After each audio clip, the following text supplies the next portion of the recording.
Oui, merci, Monsieur le Président. Je ne connais qu'un des deux co-rapporteurs, c'est Udo Bullmann, et si son collègue co-rapporteur a les mêmes qualités que lui, ça fait un très bon tandem. Pour venir sur le fond du sujet, on parle de stratégie, on parle d'implémentation, on parle de la façon dont nos États membres et l'Union européenne peuvent répondre aux engagements qu'ils ont pris en 2015. Il y a un point qui me tient à cœur, ou plutôt à l'estomac, c'est qu'on fait toujours les mêmes erreurs. On n'a pas le courage d'opter pour la vraie stratégie, et je vais limiter mon propos sur les financements. En 2015, il y a eu une conférence à Addis Abeba sur le financement des politiques de développement. C'était une très bonne réunion. L'Union européenne a pris des engagements pour aller porter de 0,4 son aide publique au développement à 0,7 en 2030. Cette promesse avait déjà été faite à l'occasion de la conférence de Monterrey sur le financement 15 ans plus tôt, et ça n'a pas abouti. Et avant, on avait déjà pris les mêmes engagements. On peut répéter encore 36 fois les mêmes engagements. Si on n'a pas le courage d'opter pour la vraie stratégie, on n'y arrivera pas. Et la stratégie est en fait très simple. Quand on est à 0,4 en 2015, et il faut aller à 0,7, l'expérience m'a appris que si on ne procède pas par augmentation linéaire d'une année à l'autre, on n'y arrivera pas. Je l'ai fait dans mon propre pays, où on est parti de 0,5% pour arriver à 1%. Sur l'axe de temps qu'on s'était imparti, on a divisé l'effort à faire par le nombre d'années qui nous séparait de la date de l'échéance. Et on y est arrivé. Si on n'opte pas pour cette méthode, on n'y arrive pas. En clair, depuis 2015, il faut faire un effort supplémentaire de 0,3%. Il faut diviser par 15, 0,3, et ça fait un effort annuel de 0,02%. J'ai dit dans la même commission, enfin dans la commission du développement, il y a déjà 5 ans, on n'y arrivera pas parce qu'en 2018, la plupart des pays n'avaient pas appliqué cette méthode.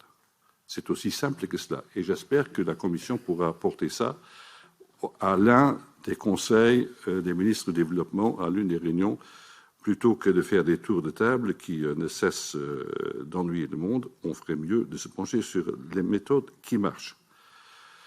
Un deuxième point sur le financement, c'est la mobilisation des capitaux privés.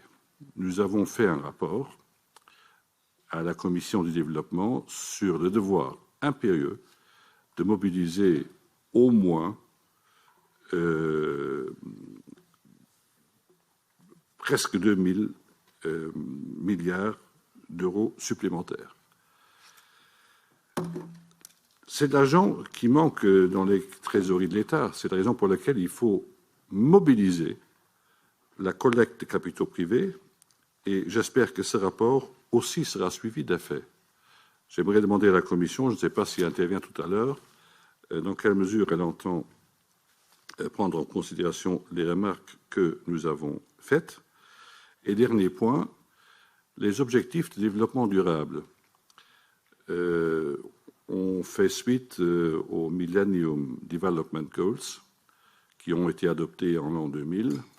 En l'an 2000, ça concernait en premier lieu les pays en développement. En 2015, ça concerne tous les pays. Donc depuis 2015, nous sommes tous, du point de vue réponse aux objectifs de développement, nous sommes tous des pays en développement. J'espère que nous en sommes conscients. L'effort doit être fait partout. J'ai oublié un point. Il y a un objectif qui est extrêmement important, c'est la réduction des inégalités. Moi, je me demande ce qu'il faut faire pour amener nos partenariats, nos partenaires à s'entendre sur des partenariats susceptibles d'introduire la sécurité sociale dans tous les pays en développement. Qu'on ne vienne pas me dire que c'est impossible, c'est une question de volonté politique. Le Malawi y est arrivé, le Rwanda aussi.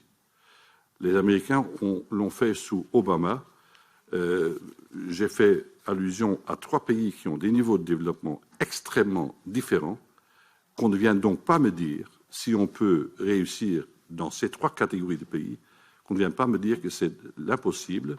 C'est une question de volonté politique. Qu'est-ce qu'on attend pour le faire?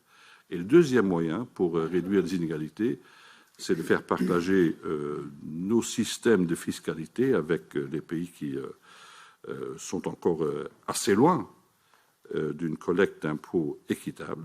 Là aussi, nous disposons d'un puissant moyen qui, combiné avec la sécurité sociale, pourrait rendre les sociétés moins inégalitaires.